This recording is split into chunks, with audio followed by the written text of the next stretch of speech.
고수의 전략입니다. 꼭 이분 모시고 듣고 싶었습니다. 최재형 목사 나오셨습니다. 어서 오십시오. 네, 반갑습니다. 자, 윤석열의 저항이 정말로 미친 짓이다. 완전히 미쳤다. 광기 어린 저항. 왜 저렇게 하느냐 이야기가 많이 나오는데요. 오늘 최 목사님 모시고 최근의 압수수색 그리고 비상계엄 선포, 우리가 지금 알고 있지 못하는 내용에 대해서 속속들이 진실을 파악하고 계시니 그 내용 오늘 여러분들께 최초로 알려드리겠습니다. 자, 이렇게 지금 극렬하게 저항할 것이다 예상하셨습니까? 저는 예상했습니다. 그렇습니까? 예, 원래 쿨하거나 이런 바른 생각을 판단하는 대통령이나 그 스태프들이 아니다 보니까 더티하게 끝까지 그래도 권력의 끈을 놓지 않으려고 발버둥 칠 거라고는 저는 생각했습니다. 혹시 탄핵되고 나서 헌법재판소로 가면 자 인용이 되지 않고 각하되어서 다시 대통령 자리에 되돌아올 수 있다고도 생각할까요? 그렇게는 안 될 겁니다. 네. 뭐 우리가 많이 다뤘던 부분이지만 헌법재판소 재판관들도 또 기본 정서와 의식이 있고 국민들을 또 눈높이에 또 이렇게 그 법리적인 잣대를 하고 있기 때문에 헌법재판관들도 만장일치로 네.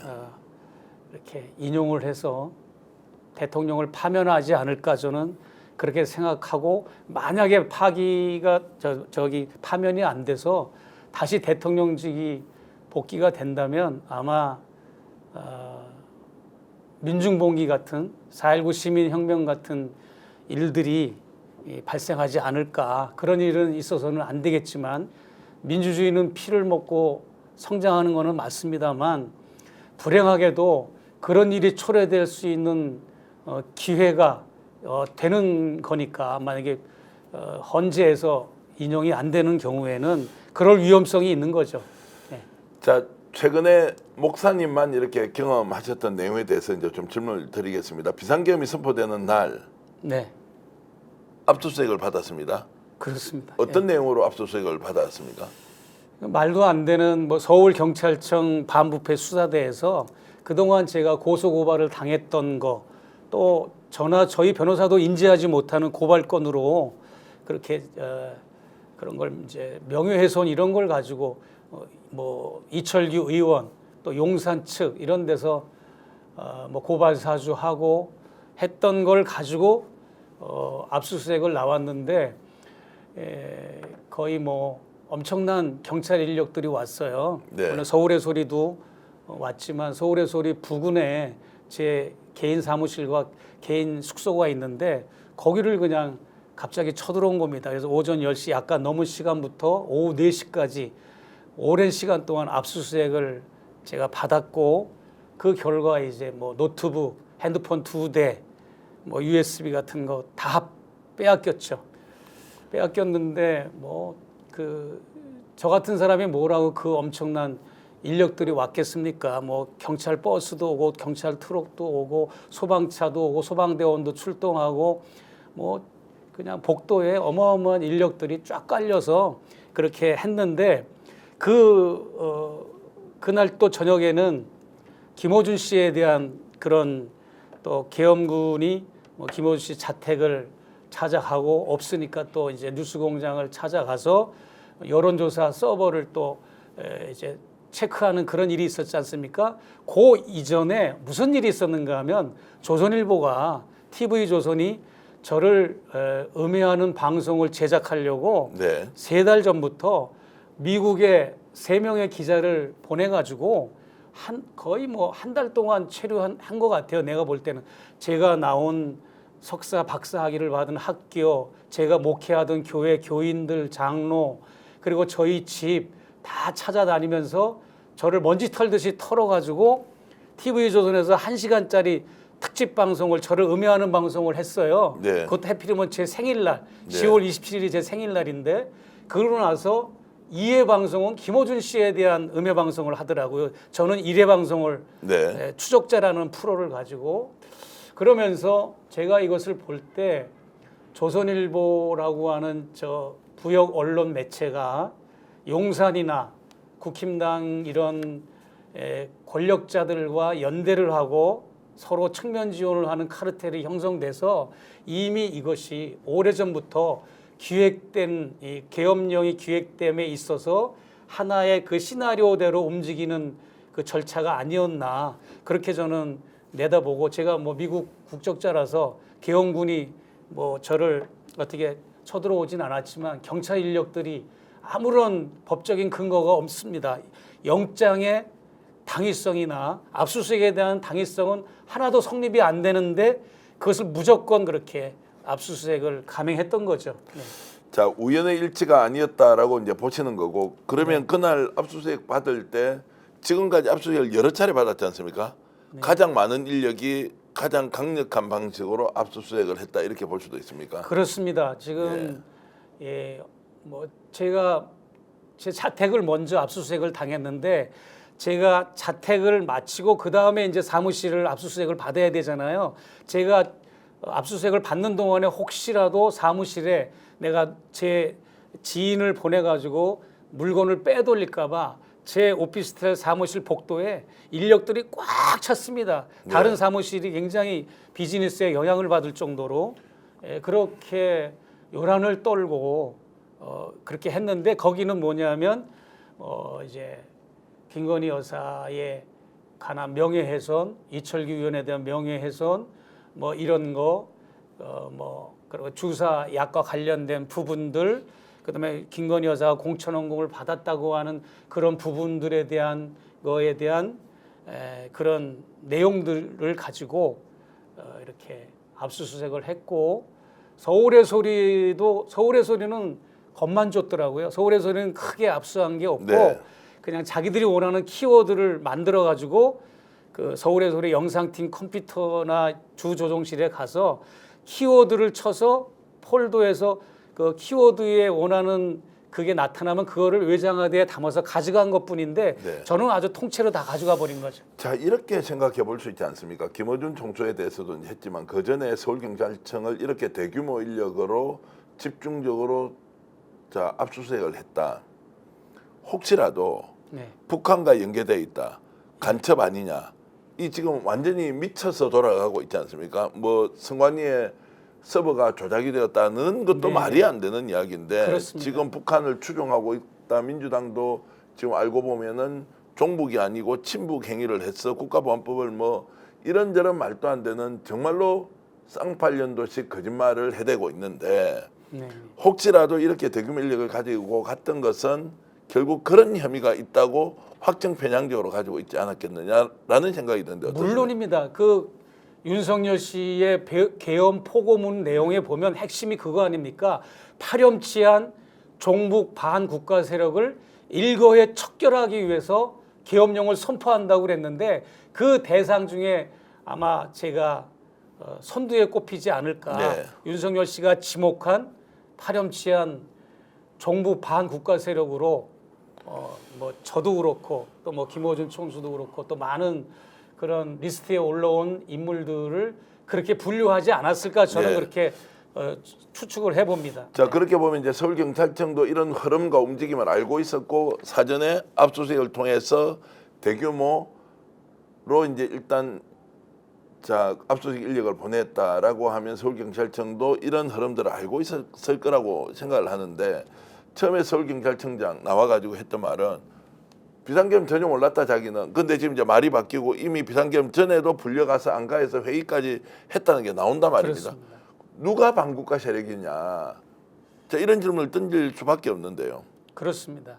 뭐 서울 경찰청장 김봉식 또 뭐 경찰청장 뭐 조지호, 조지호 그다음에 또 이제 경기 남부경찰청장도 지금 여기 리스트에 올랐습니다. 경기 남부경찰청은 과천에 성관이 거기에 서버 거기 이제 경찰 인력으로 파견을 시켰잖아요. 그래서 3명의 경찰 지도자가 지금 저렇게 미리 인지하고 파악하고 있었으면서도 저렇게 은폐하고 내숭을 떨었던 거죠.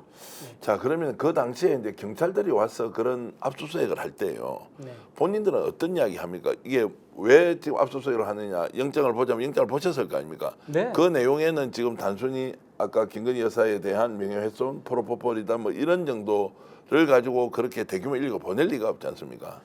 그러니까 이거죠. 제가 볼 때는 여러 가지가 이제 중요한 얘기인데요. 이게 예. 그동안 우리 스픽스에서 뉴스토마토랑 쌍벽을 이룰 정도로 명태균에 관한 걸 수없이 보도를 하고 국민들의 궁금증을 풀어줬지 않습니까? 그런데 이제 매일같이 쏟아지는 녹취록이라든지 자료들, 명태균과 관련된 파일들이 공개되면서 수위가 높아지는 가운데 조금만 더 있다 보면 어떤 황금폰이 뭐 또 개봉이 된다든지 치명적인 정권에 타격을 줄 수 있는 그런 상황에 직면해 있는 데다가 우리 서울의 소리가 또 퍼스트 레이디라고 하는 또 김건희 씨의 부정부패를 폭로하는 그 다큐 영화를 상영했잖아요. 네. 그 저희가 그 압수수색을 당한 날이 그 퍼스트 레이디 영화 시사회를 첫 시사회를 한 그 이튿날이었어요. 예, 예. 근데 거기에 대한 전국에 이제 상영이 된다고 하는 부담감. 예를 들어서 제가 김건희 씨라고 하면 얼마나 부당하겠습니까? 자기에 대한 안 좋은 영화가 전국에 상영되는데 그것도 막아야 되고 또 서울의 소리가 그날따라 압수수색한 날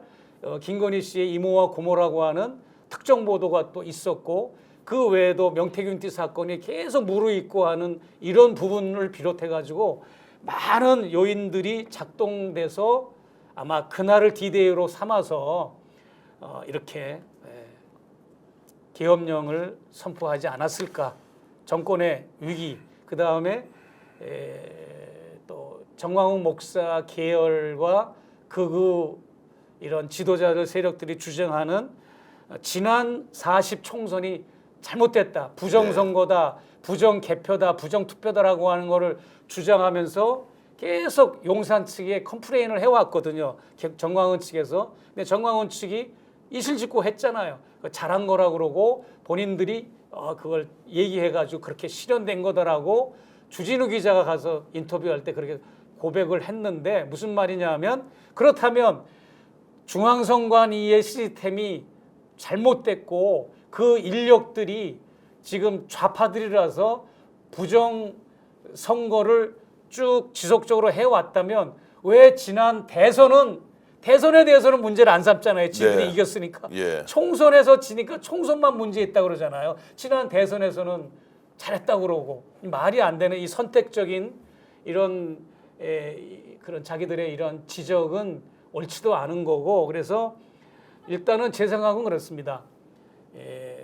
국회를 해산하려면 해산하는 명분들이 여러 가지가 있어야 되는데 네.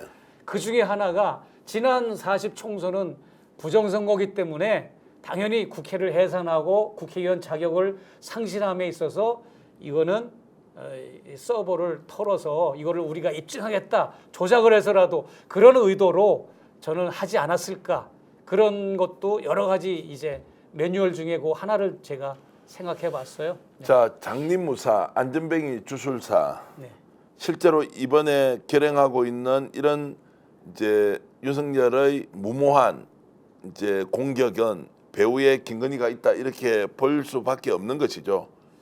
그렇죠. 지금 뭐 드러나거나 증거는 아직은 없습니다만은 지금까지의 모든 김건희, 윤석열 두 부부의 이런 일심동체, 샴 쌍둥이 같은 몸은 하나인데 머리가 두 개인 것 같은 구조의 특수구조 부부관계를 보았을 때 가스라이팅, 주정관계 이걸로도 표현이 안 되는 김건희 씨와 윤석열과의 관계를 볼 때 윤석열 대통령이 이 어마어마한 일을 저지르는데 자기 혼자 할 일은 없고 반드시 김건희 씨의 영향이 작동이 돼서 이렇게 됐다라고 저는 확신하고 있습니다. 자, 그래서 명태균의 PC가 검찰 수사에서 포렌식으로 다 복원이 되었고 김건희와 명태균이 서로 주고받았던 카톡 내용이 네. 다 나왔다라는 얘기가 검찰 쪽으로부터 흘러나왔습니다. 자, 이것 두 번째 지금 고모 목사죠. 이 사람이 자 유튜버를 배후에서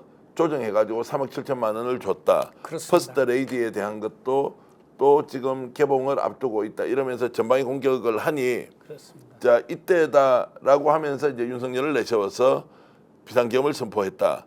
이게 소설 같은 이야기고 드라마 같아 보이지만 실제 사실인 거죠. 그렇습니다. 예, 정말 뭐 지금 모든 게 드라마틱하지만 이 계엄령을 선포한 그 동기와 배경, 당위성은 정말 우리 일반적이지도 않고 이해가 안 되는 부분입니다. 예. 그럼에도 불구하고 용산에서는 그게 가능하다는 거죠. 예. 예.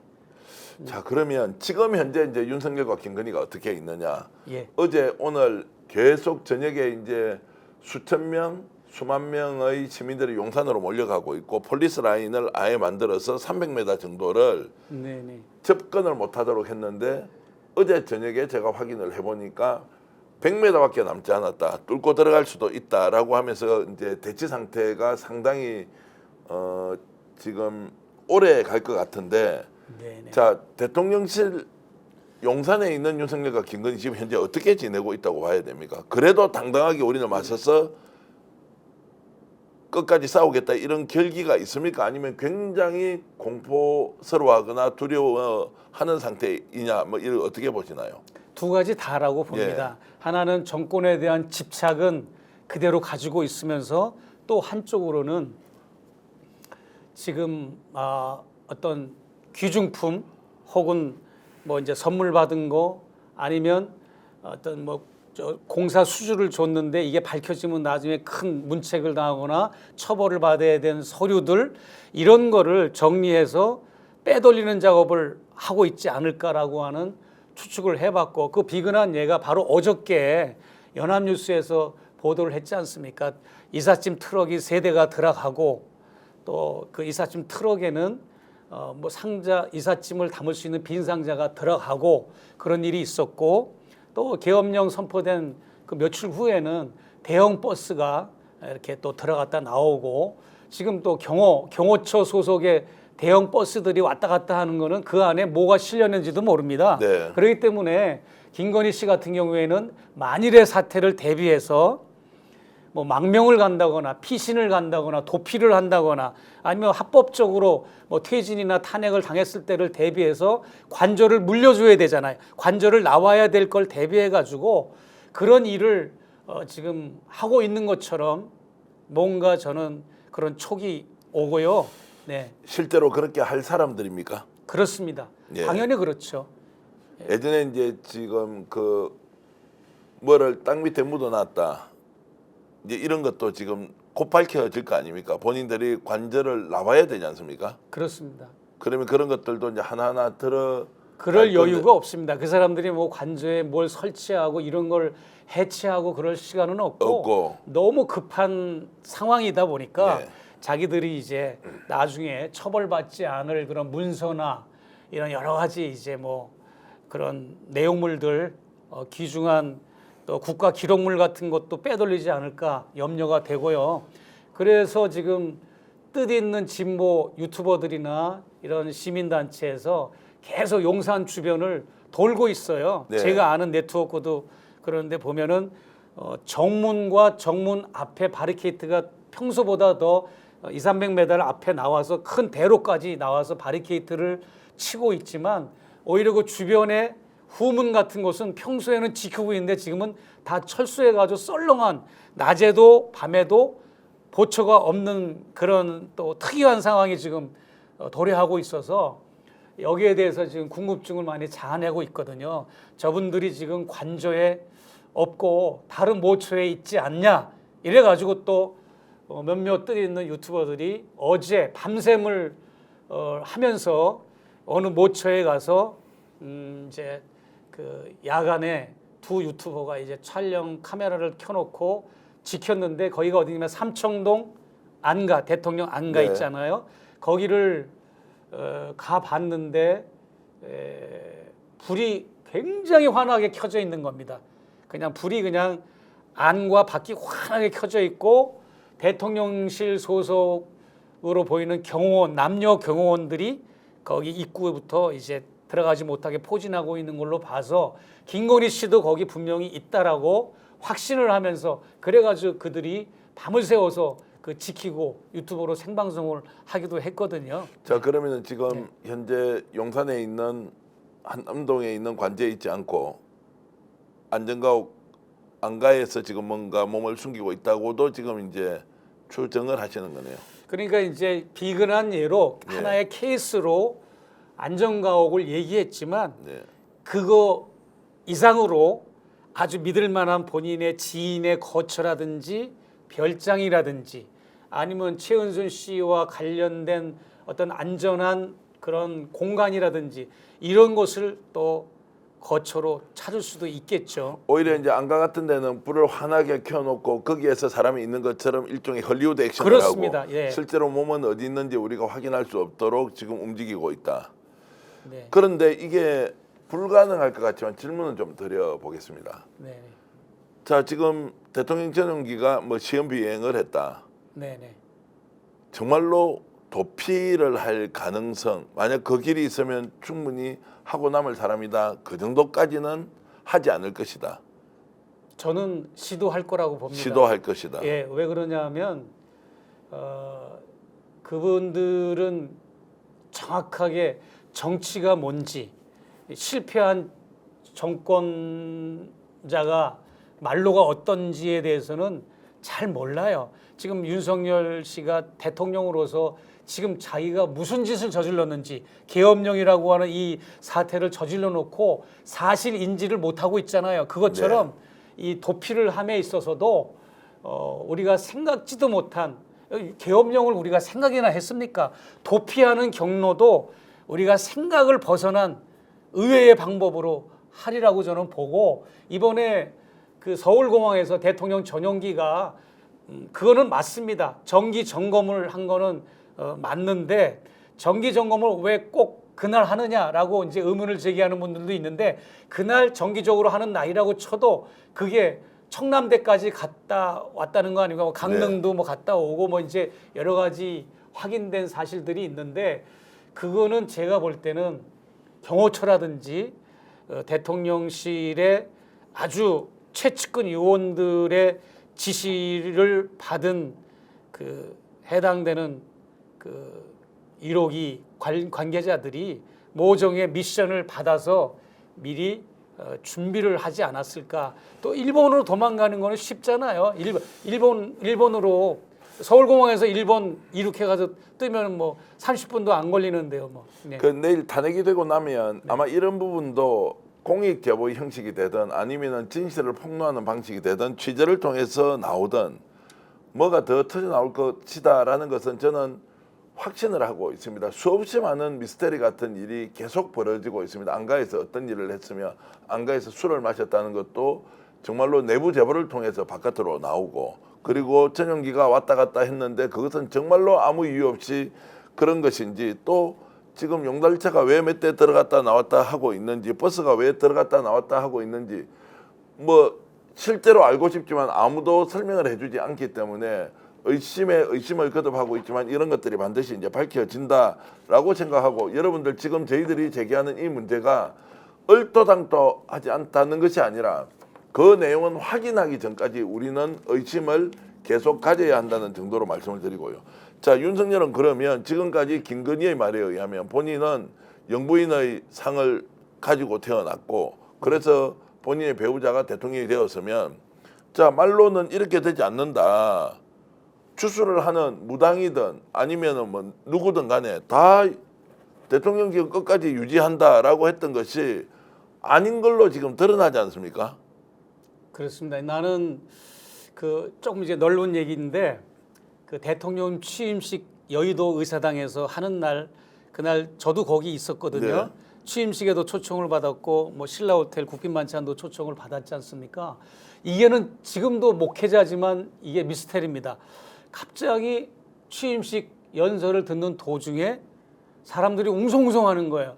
그리고 나는 이제 우측열 그 VIP 석이라고 말해야 되나요? 네, 가족들 예. 있는 예, 예. 석 거기에 내가 배치를 받았는데 사람들이 뒤를 돌아다보고 웅성웅성거려서 저도 덩달아서 뒤를 봤는데 쌍무지개가 뜬 겁니다. 맞습니다. 예, 그건 사실이고 나도 사진을 찍었는데 그날 제 앞에는 이제 취임식이 막 시작되기 전에 가로세로 연구소 김세희 뭐 강용석 변호사 이 두 사람이 까불까불하면서 뭐 왔다 갔다 하더라고. 그러면서 뭔가 하고 내가 한 바퀴 좀 시간이 있어서 돌았어요. 돌아보니까 거기 휠체어를 탄 그 이제 윤석열 대통령의 부친 윤기준 교수가 있고 거기 옆에 그 따님 그 또 네. 윤신원이라고 하는 따님이 옆에서 수발 들고 있고 그 다음에 강릉에서 왔다고 하는 외갓집 식구들이 쭉 또 앉아 있더라고. 내가 인사말도 나누고 그랬어요. 네.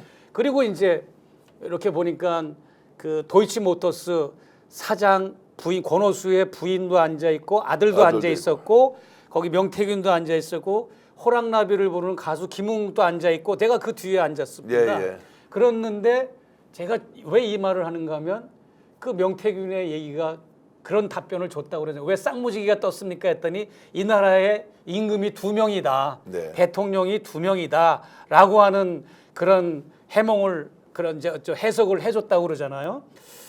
그런데 저는 그 쌍무지개가 그렇게 해석될 게 아니라 그냥 대통령은 하나였습니다. 그게 바로 김건희가 네.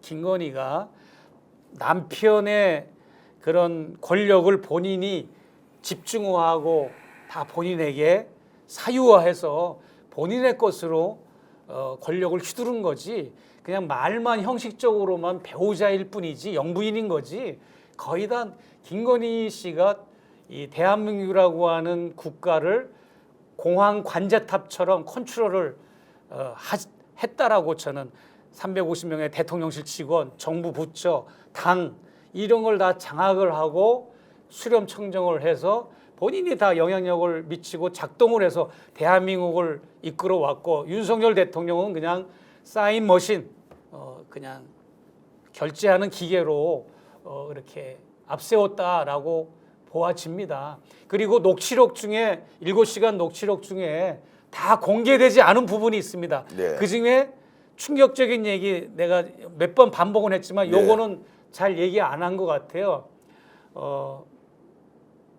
어떻게 나를 줄리라고 그러면서 줄리가 어떻게 후보가 될 수 있어라고 줄리와 본인을 후보를 등식화를 똑같이 한 워딩이 있습니다. 예. 녹취록 중에 예, 예. 줄리가 어떻게 후보가 되냐 이렇게 말을 하는 예. 게 있어요. 예. 정확하게 있습니다. 제가 여기 링크도 있습니다. 예, 예.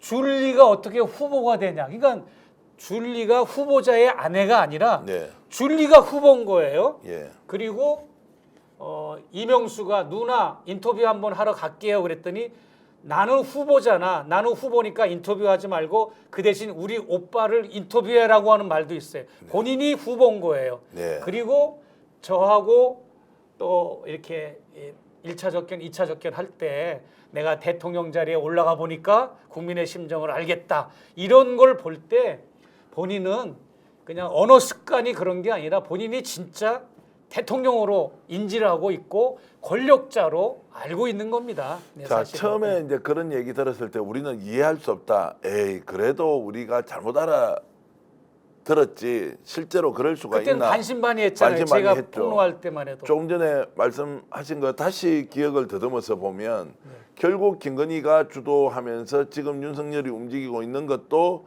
최종 재가는 김건희가 할 것이다. 그러나 지금 김건희 얘기를 하면 윤석열이 대통령직에서 물러나야 하는 것이니까 관심도가 좀 떨어져 있지만 이 사람의 일거수일투족은 결국 김건희의 동의나 또는 추인을 받고 하는 것이라고 봐야 되는 거 아니에요. 그렇습니다. 그러면 자 김건희는 어떻게 하든지 간에 이 상황을 돌파할 수 있다고 자기 믿음이 있다는 거 아닌가요? 그렇습니다. 자 그러면 우리가 아무리 생각해도 이제 끝났다 탄핵이 되는 것이고 네. 그리고 구속과 그리고 오랜 기간의 감옥살이가 불가피한 거 아닙니까? 그렇습니다. 그런데도 김건희는 왜 본인이 아직도 벗어날 수 있다고 착각하고 있느냐 이게 매우 궁금합니다. 어떻습니까? 지금 권력을 더 이상 지탱하기에는 포화 상태가 된 거죠. 이미 그 인내하고 덮을 수 있는 은폐하고 이게 억누를 수 있는 그 리밋이 그 게이지를 지나가 버린 거죠. 명태균 사건이 점점 확장되면서 온 나라가 발칵 뒤집힌 데다가 서울의 소리나 이런 여러 이제 탐사 매체들은 연일 또 새로운 거 보도하고 퍼스트 레이디 영화 그 전국에 상영이 되고 뭐 점점 이 정권에 이 타격이 될 만한 게 있으니까 이것을 현실 도피 그리고 화제와 주제를 다른 데로 돌리는 그러다 보니까 이제 계엄령을 발표하면 전쟁이 또 수반되는 예. 경우가 많으니까 그러다 보니까 이렇게 세 가지 무모한 행동을 한 거 아닙니까? 이제 일단은 무인기를 띄워가지고 일부러 저고도로 소음 많이 나는 걸로 해서 이렇게 추락하게 만들고 또 연평도에서 또 포를 쏘고 그 다음에 또 오물풍선에 대한 원점 타격을 지시하고 이런 모든 게 국지전이 아닙니다. 사람들은 국지전을 유발한다 그러는데 지금 북한은 남한을 제1의 적대적 교전국가로 설정한 상황이잖아요. 예. 언제든지 전쟁을 할 준비가 돼 있기 때문에 원점 타격을 한다. 연평도에서 포를 쐈다. 그런 또 무인기를 쐈다 하는 거는 그런 상황에서 만약에 전쟁이 국지전이 발발했다. 그러면 국지전이 발발했는데 계엄령은 선포해야 되는 게 맞고 계엄령이 선포되는데 무슨 명태균 사건이 이슈가 되고 무슨 퍼스트 레이디 영화가 이슈가 되고 뭐 탐사 매체들이 김건희 비리 폭로를 해봐야 아무 소용이 없는 거죠. 그것을 노렸던 거라고 저는 봅니다. 네.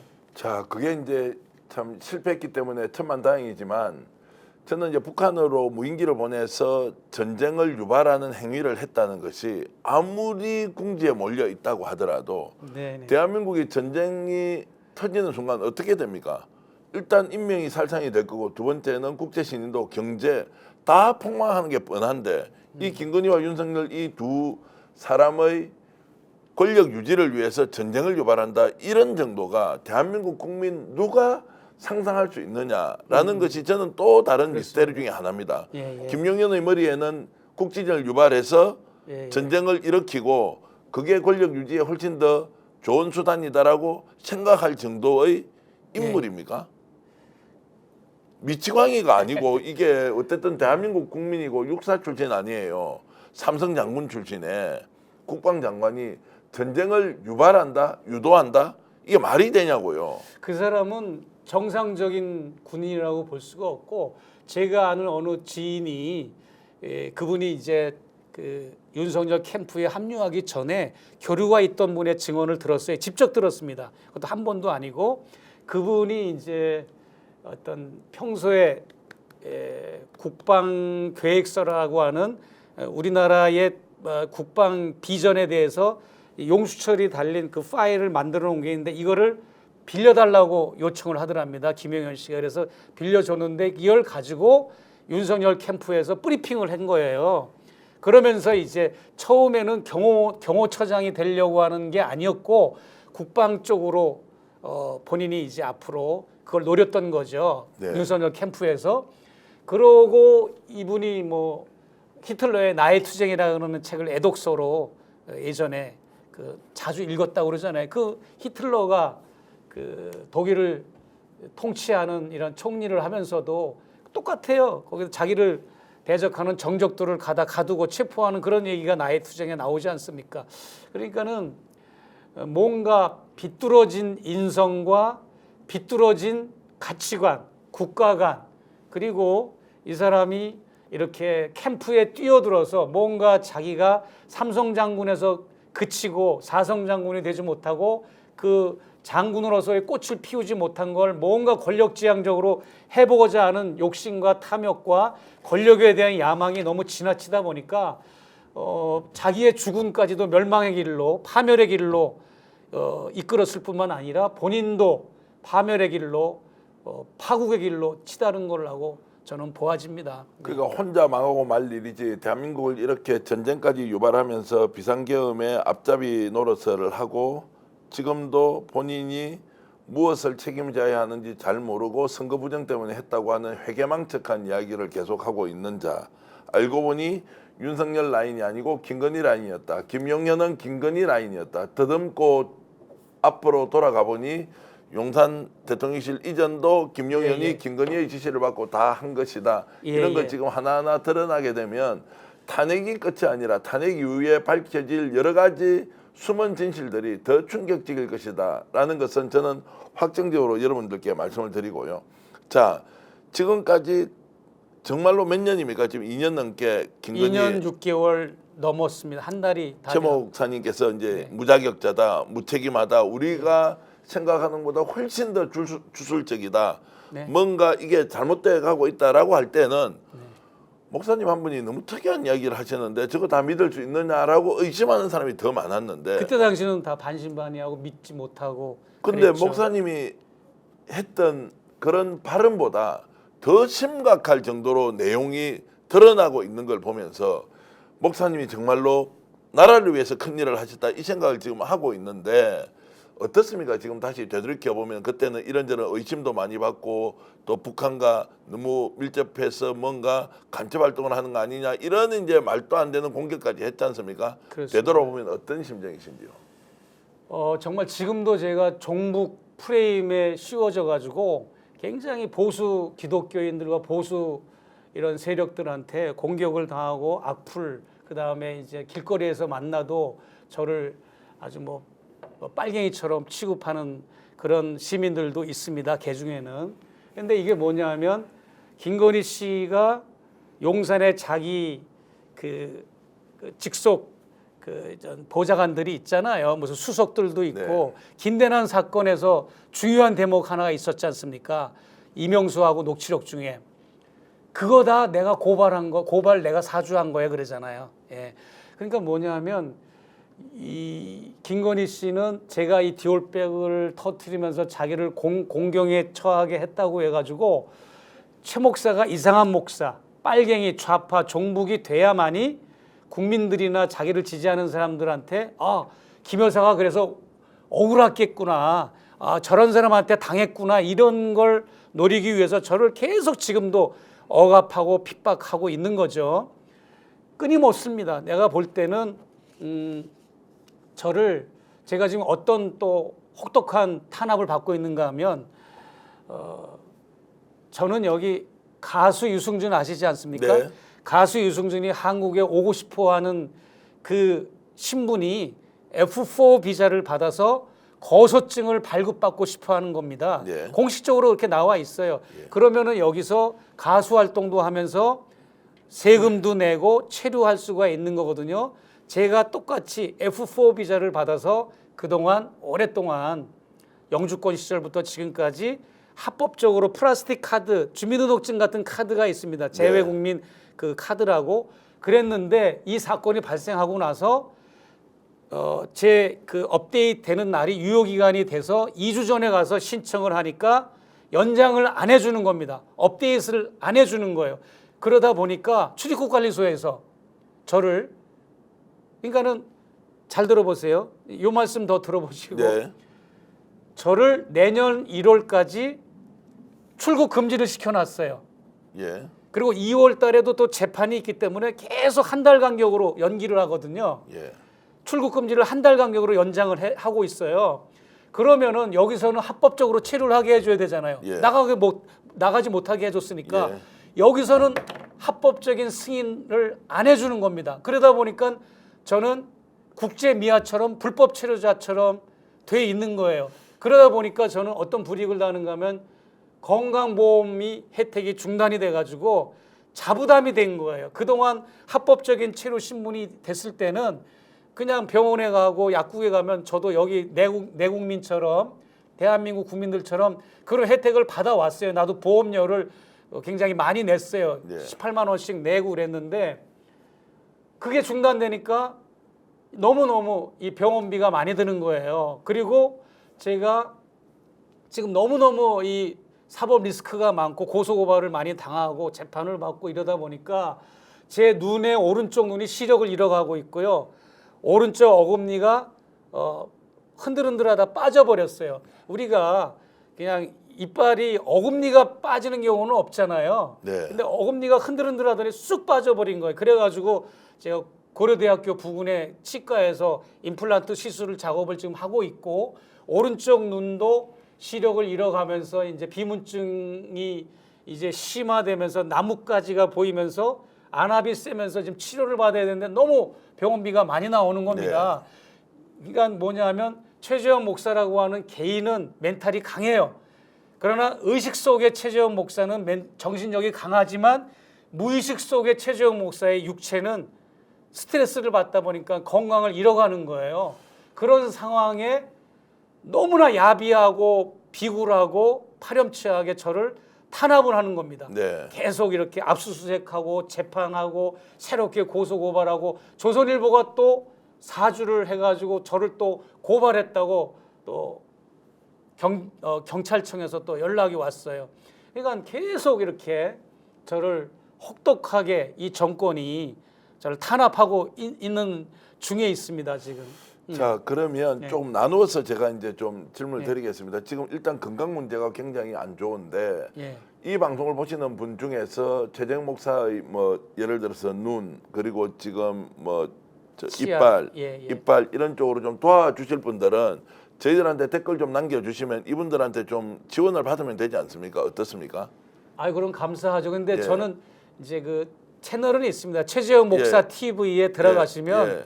제 연락처나 또 뭐 그런 이제 후원하는 계좌가 있긴 한데 너무 그런 부담 가서 좀 아닙니다. 제가 예. 그래서 이 자리에서 최재형 목사님의 최재형 TV 최재형 목사 TV입니다. 최재형 목사 TV에 예. 들어가서 혹시 본인이 정말 자원봉사로 뭔가 좀 도움을 주시거나 아니면은 물질적으로라도 지금 어려움을 겪고 있는 최재형 목사를 위해서 도와주실 분들 꼭 최재형 목사 TV에 들어가셔서 확인하고 좀 지원을 해주시면 좋겠고요. 두 번째, 자 출국 금지를 시켜놓고 불법 체류다 이런 이중적 잣대를 가지고 국가가 탄압을 하고 있지 않습니까? 그렇습니다. 자, 이 부분은 풀려면 어떻게 해야 됩니까? 불법 저희 체류와 저희 관련된 변호사가 의견서를 제출했어요. 예. 출입국관리소의 소장한테. 예. 그런데 2달 있다가 결과가 나온다는 얘기만 하고 그리고 출입국관리소 직원들은 출입국관리소에 신청하기도 어렵고 어포인먼트 예약하기도 힘들고 그래요. 가까스럽게 힘들게 만나면 윗선의 상부와 의논해야 된다 그러고 네. 또 뭐 저기 검사들한테 물어봐야 된다 그러고 이러면서 승인을 안 해주는 겁니다. 그러다 보니까 저는 이제 여기 체류자다 보니까 은행도 갈 수가 있고 은행을 가면 그 거소증을 보여줘야 돼 신분증이니까 예. 또 뭐 어디를 가도 다 보여줘야 돼 병원을 가도 보여줘야 돼. 그럼 업데이트이 안 돼가지고 너무나 불편하죠. 그런데도 또 출국은 금지시켜 놓고 저를 그냥 압박하는 거죠. 자, 그러면 그 업데이트를 해야 하는 그게 F4 비자지 않습니까? 거소증. 거소증. 거소증. 요거는 이제 우리나라 정부가 해주는 겁니까? 그렇습니다. 출입국관리소에서 예. 합법적으로 주민등록증하고 똑같은 번호를 부여를 하는 자, 겁니다. 안 해주는 이유는 뭡니까? 제가 미운 거죠. 아니, 말이 안 되지 않습니까? 무슨 안 해주는 이유가 미국 정부에서 하지 말라고 하는 것도 아니고 그런 거 당연히 아니죠. 거소증을 가지고 있어야 되고 네, 업데이트 네. 시켜야 하는데 다른 때 같으면 예, 접수하러 가잖아요. 당일날 즉석에서 해줘요. 예. 인지사고 예. 사진 붙이고 신청서 써내면 그날 현장에서 해주거든요. 창구 안에서. 근데 이것을 신청 접수증만 받고 지금까지 안 해주는 겁니다. 10월 달부터 지금까지. 그러니까 물어봤을 거 아닙니까? 왜 안 해주냐고. 네, 계속 물어봐야 된답니다. 상부에 의논해야 되고 상부에 의논해야 그다음에 한다. 검사들한테 이제 내가 지금 재판 중에 예. 있으니까 물어봐야 된다 그러고 그러면서 안 해주고 있습니다. 근데 이 부분은 예를 들어서 법사위 이제 출입국관리사무소가 법사위 소속 아닙니까? 상임위가. 저는 잘 모르겠습니다. 예. 네. 그런 쪽으로 국회의원이 반드시 좀 물어보고 어떤 상황인지를 판단할 수 있어야 한다고 저는 보는데요. 그렇게 이 방송을 보고 계신 혹시 국회의원이나 이제 보좌진이 있으면 이 내용도 충분히 한번 따져보고 왜 여기에서 활동하는데 활동 자체를 못하도록 하는데 근거도 없이 상부에서 뭔가 결정을 내려줘야 한다. 이것은 말이 안 돼도 한참 안 되는 것이다라는 생각이 듭니다. 저는 이제 그래도 이제 폭발 직전이지만 예, 미 대사관이나 미 국무성이나 미 의회에 리포트를 안 하는 이유는 그래도 이 사실을 인권 탄압한다고 내가 이제 도움을 요청하고 싶어도 대한민국 정부가 망신당하고 윤석열 정권이 또 국제사회나 미국에 또 오해를 받는 그런 걸 내가 배려하다 보니까 소극적으로 내가 응대를 하거든. 지금까지 디올백 사건이 폭로가 됐으면서도 내가 그렇게 탄압을 받아도 한 번도 주한미 대사관에 연락한 적이 없습니다. 지금까지. 예. 이런 부분도 저희들이 잘 살펴보겠습니다. 법사위에 있는 국회의원과 내용 공유하면서 뭔가 방법이 있으면 당연히 찾아서 활동을 해야 하고, 그리고 출국 금지와 관련된 내용도 하나하나 실체적 진실이 무엇인지 좀 따져가야 할 것 같고요. 자, 지금 재정 목사 덕분에 대한민국이 이만큼 왔다라고 하는데, 저는 한 표를 이렇게 딱 던지면서요, 생각보다 빨리 주저앉았다, 아니면 생각보다 훨씬 더 길게 정권을 이어왔다. 자, 요 둘 중에 무엇인지에 나는 대한 둘 다 틀렸다고 보고, 둘 다 틀렸다. 딱 적절한 시기였다. 적절한 저는 시기다. 한 정권 중간쯤 되면 예. 이때가 올 거라고 저는 예측은 했습니다. 분명히. 예. 자, 탄핵이 되고 그리고 인용이 되어서 감옥으로 갔다. 자, 이 그런 일이 이제 실제로 현실로 드러나고 나면 정말로 윤석열, 김건희는 진심으로 반성하면서 대한민국 국민들에게 큰 죄를 지었다라고 자성할 것 같습니까? 끝까지 본인들은 억울해서 끝까지 본인, 그러니까 윤석열 대통령이 오늘 낮에도 담화문 발표한 거 보십시오. 네. 자기가 무슨 일을 저질렀는지를 전혀 인지하지 못하고 있는 인물입니다. 그렇기 때문에 끝까지 권력에 대한 실오라기 같은 한 줄을 놓지 않을 것이고, 저는 한 달 전부터 연설을 하거나 강연을 하거나 그럴 때마다 자꾸 루마니아의 차우세스크 부부 이야기가 떠올라 가지고 네. 그런 걸 실제로 언급한 적이 많았어요. 네. 지금 한두 달 동안. 뭐냐 하면 발칸의 독재자 차우세스크 부부가 마지막 도피를 할 때 대통령궁 옥상에서 헬기를 이제 이륙을 시킬 때 공군 중령이었습니다. 네. 대통령 전용 헬기 조종사가, 그 중령이 지혜를 짜낸 겁니다. 그래서 도망을 가기 위해서 이륙을 했는데, 이륙을 하면 이거는 역사에 죄를 짓는 것 같으니까 아이디어를 낸 겁니다. 이 사람이 어떻게 했는가 하면 비행기를 출렁출렁하게 흔들흔들하게 조종을 하면서 다시 착륙을 한 겁니다. 옥상에. 네. 그러면서 그러니까 그 옆에 있던 엘리나가, 부인이, 영부인이 째려보면서 막 뭐라고 그랬어요. 왜 다시 내리냐 그랬더니, 지금 시민 혁명군들이 계속 헬기를 향해서 사격을 가해서 위험해서 다시 내릴 수밖에 없습니다. 이렇게 거짓말을 하고 헬기 조종관을 놓고 나간 겁니다.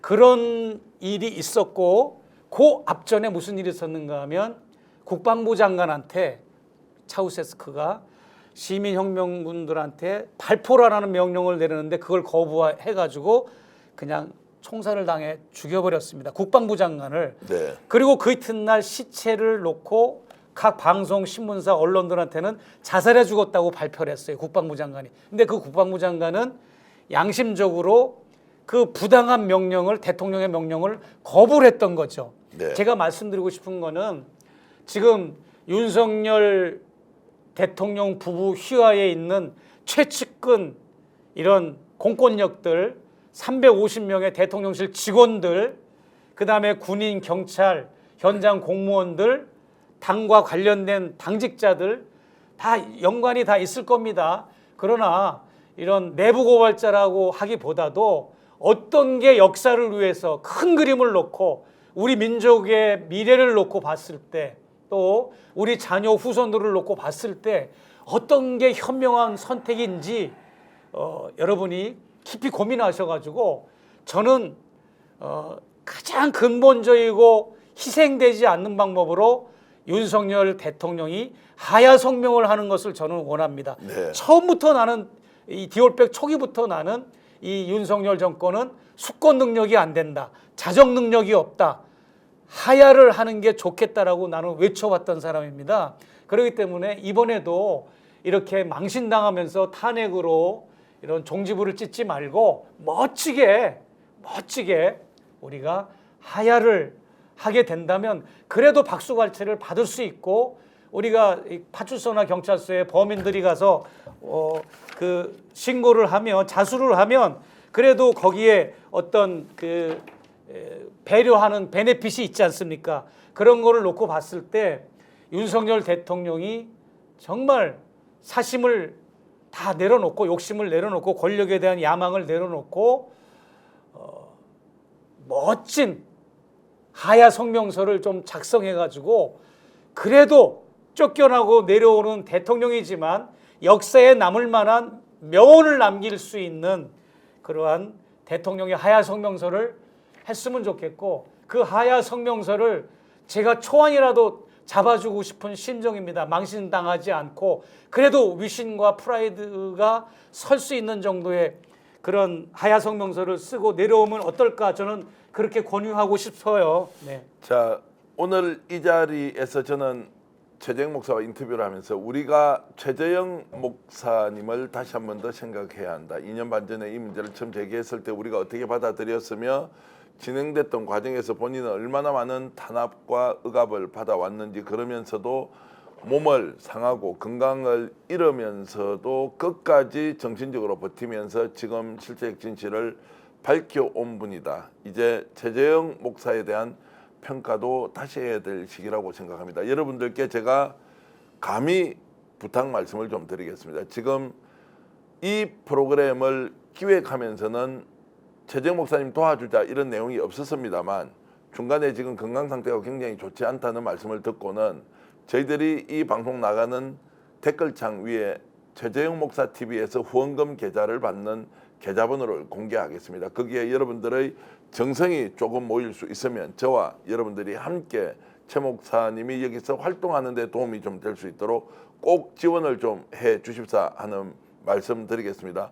오늘 저희들에게 구독, 좋아요를 이렇게 주시면서 응원하시는 것보다는 최재형 목사님이 현재 지금 겪고 있는 어려움을 좀 도와주는 방향에서 여러분들 꼭 지원과 후원을 부탁하면서 오늘 고소의 전략 모두 마치겠습니다. 목사님 오늘 감사드리고요. 시청해 주신 여러분, 자 내일 이제 역사의 심판이 예고되어 있습니다. 그 심판의 현장에서 여러분들 다시 찾아뵙겠습니다. 고소의 전략 모두 마치겠습니다. 고맙습니다.